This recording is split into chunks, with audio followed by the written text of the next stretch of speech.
Good afternoon. Good afternoon. It's Monday, the 2nd of December. Well, final month of the year is already here. My name is Thilan Wickramasinghe. I'm the head of research for Maybank Securities here in Singapore. Now, there's some glimmers of hope in China. Factory output has picked up in November and continuing its trend from October, while US stocks continue to go up. Yet Asian stocks are now down 2 months in a row.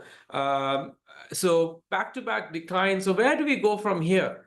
Well, one place to look at is ASEAN. Our strategist Anand Padmakanthan, he joins us and he says this is a region that is still a bright spot, and he's going to explain why and also what stocks to look out for.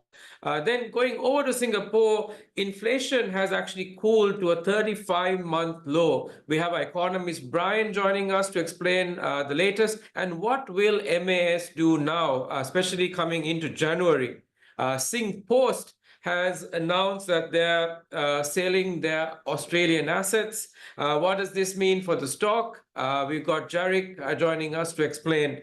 And we also got Samuel Yin, who's thinking about AirAsia and how much higher it can fly. We'll have that as well. Plus, we got two buys from Amirul, our chart guy, as well. So a lot to go through on the show. So thank you for joining us. But let's first start with Anand, who's joining us. Anand, welcome to the show. Hi, morning, Thilan. Hello, everyone. Good to see you. Now, the latest ASEAN strategy note that you put out has three countries overweight and three neutral, which shows that you're pretty bullish on the region. What are some of the big themes that is actually driving your view here, Anand? Yeah, I think if you put aside the Trump 2.0 noise and just focus on the fundamentals for ASEAN, they remain quite strong going into 2025. So if you look at our macro team's forecast, we're looking at ASEAN 6 GDP still accelerating into 2025. And, from 4% in 2023, we're talking about 4.7% to 4.8% for this year to next year. So what are the key fundamentals driving this sort of bullish GDP growth outlook for the region? I mean, a big one is the supply chain relocation thematic. We're still seeing a lot of FDIs flowing into the region from multiple sources, not just China. But if there is a pickup in tariffs on China, we do expect those China plus one flows to accelerate into the region. We're also seeing some recovery in other drivers like tourism. That's recovering very strongly. Also, in terms of exports, we are seeing some green shoots in electronics exports. I think Singapore data, Malaysia data is showing this most clearly. And also in terms of policy, we do expect central bank easing to continue, maybe at a more progressive pace as compared to pre-Trump, given that his policies could be quite inflationary.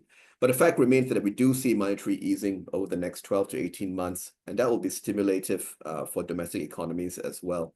So those are the key drivers, as to why we think, ASEAN will prove fairly resilient into 2025, Thilan. Great. So still pretty big prospects for 2025. Now, Anand, I actually want to drill down to Singapore, which you've just upgraded to overweight. Now, this has been one of the best performing markets in ASEAN this year. Can you take us through your refreshed view here and what stocks should investors really look out for? Yeah, I think Singapore has been a bit of a late bloomer. The sort of the outperformance that you mentioned, really has taken off in the last couple of weeks. And a big starting point has been the banks. The banks have had a very strong third quarter reporting, all three of them. And that's really led to confidence that they are quite well positioned for what's to come. So I think if you take a step back and look at the Singapore macro vis-a-vis the Trump 2.0 threats, Singapore does appear to be quite well positioned, quite insular. It remains a safe haven sort of attraction. But beyond that, it's running a trade deficit with the US. So that means, US attention on Singapore as a so-called culprit, fairly low. Also, Singapore has a free trade agreement with the US as well, which is an additional buffer. But all those feed into how the banks are positioned. So DBS, OCBC, UOB, they've spent a lot of time and effort building out their infrastructure in ASEAN as well as Greater Asia. And if you're talking about an acceleration in China plus one flows, really the banks, the Singapore banks are the best positioned to cater for that. in terms of funding as well, because they have US dollar funding basis as well. So I think, yeah, the Singapore banks have been the big change, I guess, over the last 2 months that has helped the STI also outperform as well. Got it, got it. Now you also got an overweight on Malaysia and an overweight on Indonesia as well. So I want to focus a little bit on Indonesia. The Malaysia story, strong domestic consumption, FDI, pretty well known. Now the overweight in Indonesia, you're actually recommending a sector switch from the commodities to the big banks. Why are you doing that? Yeah, I think pre-Trump, our sort of focus on commodities was based on 2 legs. One, weaker US dollar, which is always good for commodities. And the other was expectation that China would fire a big stimulus bazooka. And it would be very infrastructure driven, as has been the past stimulus measures by China over the last 5 to 10 years. Those 2 sort of beliefs have changed. Now we're looking at a prolonged US dollar strength environment post-Trump, given the threat of tariffs, and his also domestic policies in the US, which could be quite inflationary. But also our views on China stimulus has changed. It's going to be more progressive, more staggered, and it probably will not be the same focus as before, which was on infrastructure stimulus and property market stimulus, which does suck in a lot of commodities, especially from Indonesia. Now we think any stimulus measures going forward will be more focused on lifting consumption, which is a good buffer against potential issues on the trade side with the US as well. And that's not going to have a big spillover on commodity demand. So from that perspective, Indonesia, that switch from commodities is driven by those 2 issues. But we also like the big banks because we are looking at some tightening in the liquidity, the rate environment under Trump 2.0. And in Indonesia, more so than most other ASEAN countries, the big banks dominate the funding picture in Indonesia. So you're talking about a competitive environment where tighter liquidity means the big banks become a lot more competitive than the mid-size or smaller banks. So banks like BCA, Mandiri would be top of our list there to potentially gain market share within that environment. Got it, got it. And then I want to touch on Thailand. Now, we've had a lot of hope on this market now for the whole of 2024, and it hasn't really turned around yet, and it has disappointed somewhat.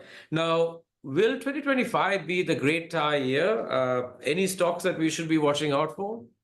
Yeah, I guess we are still quite cautious on Thailand. If you look at our GDP forecast for Thailand, it's still sub 3%, this year as well as next year. And a lot of the issues, as pointed out by our econs team, centered around the China dynamic and the China issues. It's not, the good news is there is Chinese FDI flowing into Thailand, but it is flowing into the rest of ASEAN as well. But the give back is that, Thailand's trade deficit with China has tripled, in the last 10 years. And we're also talking about, competition from Chinese peers in areas like the auto industry in Thailand, which is a key industry for Thailand, also electronics, and also consumer. So the macro picture remains quite difficult, I think, for Thailand. And that means corporate earnings as well will continue to face headwinds, despite some stability returning to the political picture. So for Thailand, we really remain focused on on 2 areas. One is tourism. The tourism plays, Bumrungrad, AOT, Sentel for hotel exposure would be top of our list there, and that's an external driver. For internal drivers, really, we're really focused on budget allocations from the government for infrastructure. And that would be stocks like Tasco and CK in the construction space. Got it, got it. So still a little bit cautious there on Thailand. There's a lot more information and a lot more breakdowns available in Anand's report that's available on our newsletter today. So do have a read through that. With that, thanks Anand for joining us. Thank you. Now, heading back to Singapore, we've got our economist Brian Lee joining us. Brian, welcome to the show. Singapore's October inflation actually cooled to a 35-month low. Can you catch up on what actually drove this trend? Yeah, hi Thilan. Thanks for having me on the show. Yeah, so core inflation cooled to a 35-month low just 2.1% in October. Basically, you look at the drivers, there was a broad decline in across multiple components. I think this includes travel services, healthcare, utilities, as well as retail inflation. I think to give an example, services inflation cooled to 2.3%, and that's from as compared to 3.3% in September. And I think part of the reason is actually for on the holiday expenses side of things. It seems like with more capacity in overseas hospitality industries, that could be helping to drive down prices on that front. And at the same time, for healthcare, the government actually took a major step to basically increase the per capita income thresholds for healthcare schemes and grants, which could have actually increased healthcare subsidies effectively overall, and that actually drove down healthcare costs. Yeah, so yeah, quite a broad decline in inflation we have here. Yep. Okay, so that's quite good, pretty broad. And what does that mean to forecasts? Have you changed any forecasts, and where have been the biggest tweaks? So I think so far we are forecasting 2.8% for core inflation in 2024, which remains appropriate, but we have trimmed our headline inflation forecast to 2.4% as compared to 2.6% previously. And I think that's also on the back of a faster than expected decline in car prices as I think the COE premiums come down. Basically, I think if I were to provide a broad picture, we think inflation will continue to ease at a steady pace as authorities step up measures.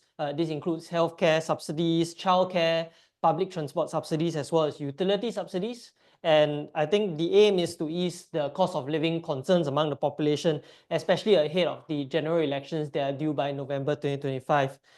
So we're expecting core inflation basically declining to 1.8% in 2025, while headline inflation should decline to 1.7% in 2025. Got it. So that's actually getting very, very close to MAS's comfort level in inflation, right? So, with inflation running so low, what will MAS do, especially in the policy meeting in January? Yeah, so you're right. MAS guided for core inflation to come down closer to 2% by year-end 2024. And yeah, we think that MAS will be able to ease monetary policy in January 2025 via a slight reduction of the near slope as inflation basically comes back down to closer to its pre-pandemic historical norms. Yeah. Got it. Okay, great. If MAS does, relax the policy slope, I think that'll be actually quite good from an equities point of view to quite a few of the inbound travel sectors, as that should help the Sing dollar depreciate. So Genting Singapore, some of the hospitality REITs should be a beneficiary there. Now, I want to move across the causeway to Malaysia and highlight AirAsia X right now. A lot of the full service airlines like SIA are facing some, operating headwinds. But Samuel Yin is actually having a very strong buy call on AirAsia X with a target price of ringgit 269, which is about 40% higher from here. They reported a very strong third quarter result in line with expectation, but typically, third quarter tends to be seasonally fairly weak, and fourth quarter tends to be quite strong. The company's added 2 new routes into Sapporo as well as Nairobi, coming in fourth quarter. And to cater to increased demand, they've actually leased another Airbus A330, which will come online in the first quarter of 2025.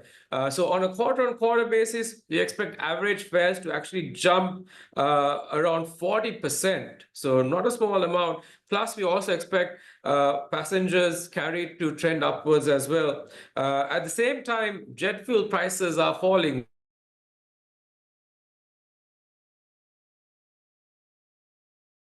Is justified with a 269 target price. So do have a look at that stock, and there's a lot more information in the newsletter today.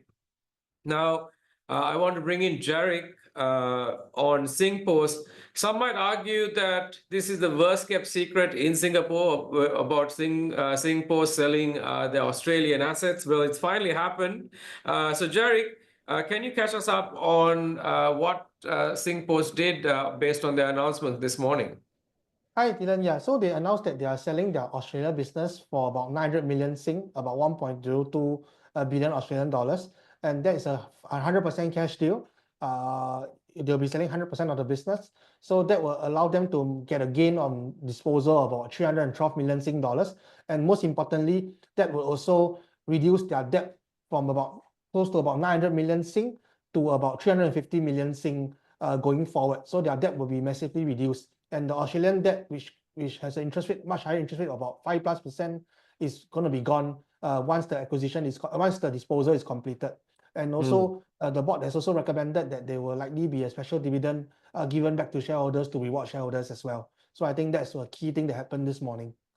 Right. So what does this mean for the valuation of the company? So if you look at our SOTP valuation, I mean, the sale price is slightly lower than what we expected it to be, just 100 million lower. But we do think that, previously we did not expect a 100% sale. We think that, a partial sale would be the good chance, but 100% sale would be even better.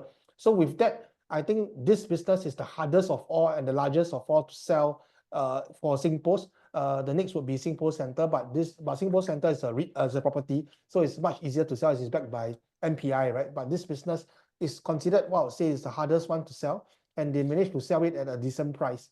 So with that, we do think that one of the key risks of monetization is actually gone, and this brings us closer to our SOTP value. Our TP is at a 15% discount to our SOTP value. So with this business being sold, actually there's a good chance that, if they were to sell the rest of the assets and return back to shareholders, our SOTP value could be the final accumulation of dividends they return to shareholders. So actually, that's the other point I want to ask you here. SingPost does have quite a few other latent assets. You mentioned SingPost Centre as well. Are there any other latent assets that they can get rid of? And what sort of timeline are we talking about? Sure. So I think if you look at in the next 1 to 2 years, depending on certain approvals and stuff like that, I think that they should be able to monetize most of their assets in the next 1 to 2 years. So this acquisition should be completed. I mean, should be disposed by, I would say, earliest would be first quarter to May of next year, and then shareholders could potentially expect special dividends by the first half of next year. And then going forward, they are also still in talks to sell the freight holding business, which will generate about 80 to 100 million Sing dollars in terms of selling price. So that should be completed maybe in the next 1 or 2 months, hopefully. And that will be the next catalyst. And then they are also talking to the Singapore government to sort of rationalize its postal business in Singapore. And once they have gotten approval, then they can start to monetize, I would say, assets that are tagged for the postal business, like SingPost Centre. There are different 20 over post offices that they own that will be reduced, 40 over, but will reduce to 20 over, but they own half of them. So all this could potentially also be monetized going forward. So we do think that going forward, there's a lot of monetization that will happen for this company. And we do have the view that even though they did announce earlier that they are still reviewing, they will think of what to do with the proceeds, either to invest in new business or return to shareholders. But we do think that the chance of them returning to shareholders, with Singtel being the majority shareholder, and also Alibaba, both are keen to get money back to return to shareholders, to their own shareholders. So we do think that most of the proceeds will likely be returned to shareholders in the next 1 or 2 years, and you'll get back much more than the current share price is trading at. Got it. So there's quite a lot of monetization opportunity there. Yes, and that's another point I want to remind our viewers. Singtel owns 22% of SingPost. So another way to play this whole transaction is actually through Singtel, which is also going through their own transformation and restructuring as well. Amirul, our chart guy, is not with us, but he's got a couple of trading ideas for Singapore. He's got CHEONG Limited. The stock is maintaining its base formation above the 38.2 Fibonacci retracement level. It saw a little bit of a rebound on Friday, and he thinks that it can continue to go higher from here. He also has a trading buy on OLAM. It had a very bullish breakout on Friday, and he thinks that this could be the beginning of a new upcycle. So do have a look at those two stocks as well. In terms of events, we are now coming to the tail end of results season, but we've got quite a few macro data that's coming out. We've got PMI information coming out on the 4th. We've got Nordex coming out on the 16th, and unemployment for Singapore out on the 13th. In terms of special webinars and events, I just want to highlight one key event, which is on the 9th of December, which is next Monday. We will have a very special Market Mondays where we will have Matt Bryson, a senior analyst from Wedbush Securities, which is our US equities partner, who will be talking about the US tech hardware sector. So if there's if you want views on stocks like Nvidia, TSMC, Intel, this is an event that you can't afford to miss. So we'll have a slightly longer Market Monday session next Monday. So do mark that in your calendars and join us. With that, we are out of time. Thank you so much for joining us this week. Have a profitable trading week, and we'll see you next Monday.